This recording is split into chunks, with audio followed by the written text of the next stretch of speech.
What's up, guys? My name is Hutch, and I make videos and put them on the internet, and I want to welcome you guys to another episode of Pine Park Movie Talk.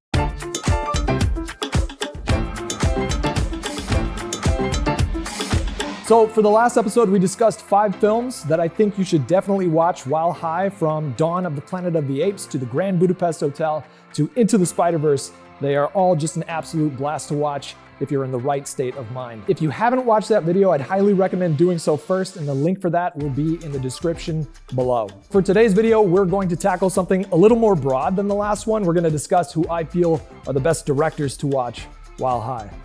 And some directors out there just truly never miss. They've figured out what kind of stories they want to tell, what kind of setting they want to tell those stories in, and how to pull the viewer completely into their world for a short time.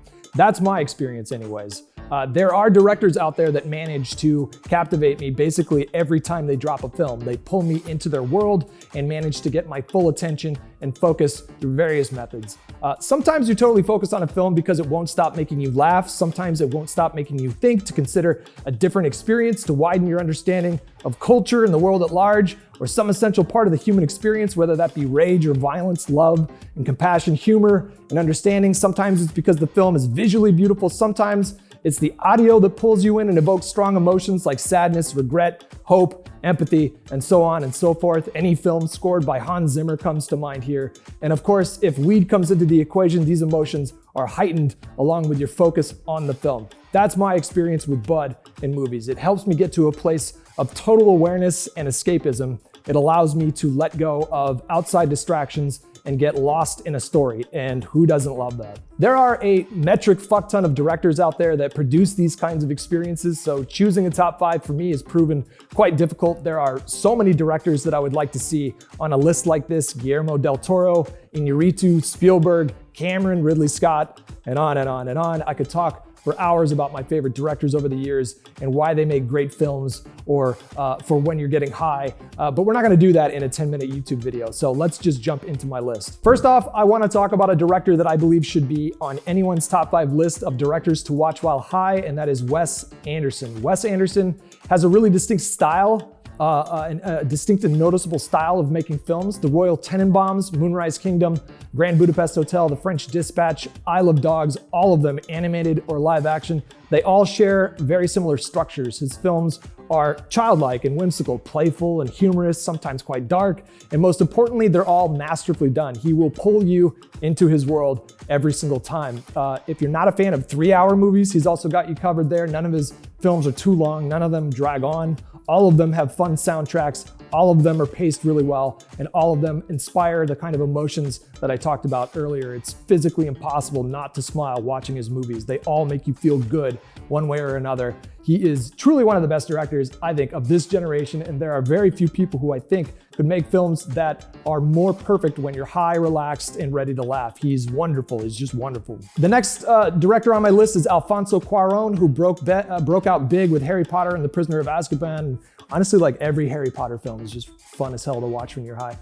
Though he's probably more known for directing Gravity, while not always super scientifically accurate, according to various YouTube videos that I've watched. Gravity is an absolute blast to watch while high, and if you didn't get the chance to see it in IMAX, I think you really missed out. There are moments throughout the film where I nearly felt lightheaded watching some of the sequences that play out on the big screen. Not only are the visuals utterly breathtaking at times, the action sequences are some of the most intense scenes that I've ever seen on the big screen. It's fun stuff. I mean, he also directed Children of Men, which is probably my favorite near-future dystopian film, featuring one of the coolest one-shots in cinematic history. If you're looking for something more emotionally driven, he also directed Y Tu Mamá También, about an unconventional relationship between 3 people, and more recently he directed Roma, which won a shitload of awards, if I'm not mistaken. He's a seriously talented guy. All right, let's talk about Christopher Nolan. This is a man who knows how to make cinema. He really does.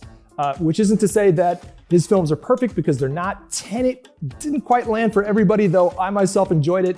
There are some action sequences in his Batman trilogy that I think could have been done just a little bit better, and I think he sometimes relies a little too much on exposition. Regardless, this man knows how to stir your emotions. I was fortunate enough to see Interstellar on one of the biggest screens in the world in Auckland, New Zealand on opening night, and to this day, that's one of my favorite experiences of all time. It was like a spiritual awakening. It really doesn't hurt that Hans Zimmer has scored most of his recent films, and that man can make you feel the whole spectrum of human emotion in one single song. Back to Nolan though, from Memento to Inception to The Prestige to The Dark Knight, he makes movies that make you want to stand up and cheer as the credits roll. I'm oftentimes physically tired after watching his movies. Dunkirk comes to mind here.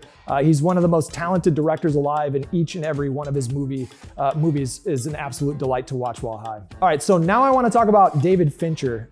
Fincher makes great shit. He really does. He makes great, riveting, oftentimes extremely dark shit, and to my knowledge hasn't missed once, unless you're not a fan of Alien 3, which I personally didn't think was as bad as a lot of people seem to believe. But he knows how to set the tone of whatever film you're watching and keep you unwaveringly transfixed on the screen in front of you. He managed to make the story of Facebook utterly and relentlessly gripping with The Social Network. He delivered one of the greatest movie twists of all time with Seven. Cinematically, he captured the fear and hysteria of the Zodiac murders, and on and on and on. Fight Club, Panic Room, Girl with the Dragon Tattoo. These are all movies that will move you, disturb you, make you laugh, and keep your whole ass attention for the entirety. And his movies are often quite long. But that's the thing though, they never manage to feel that long because he does such a good job of holding your interest. Now, if you're high, they might seem like they're each 6 hours long, but with a filmmaker as talented as he is, honestly, that's very much welcome. Dude's a legend.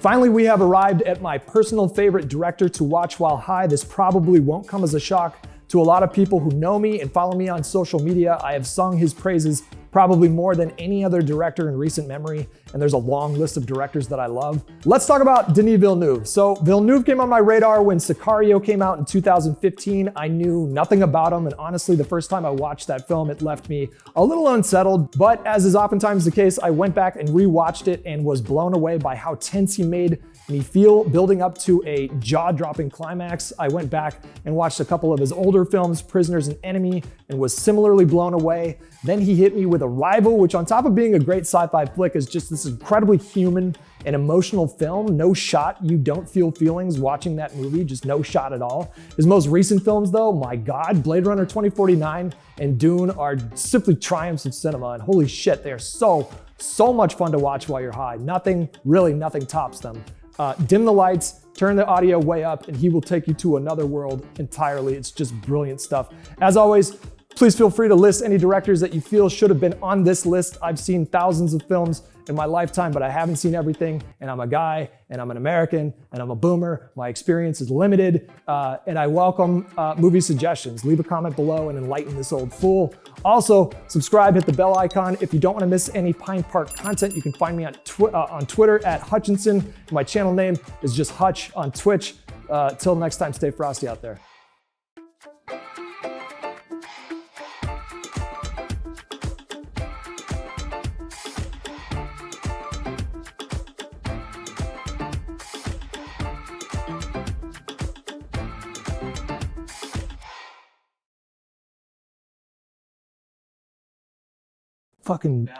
Fucking nailed it that time, yeah.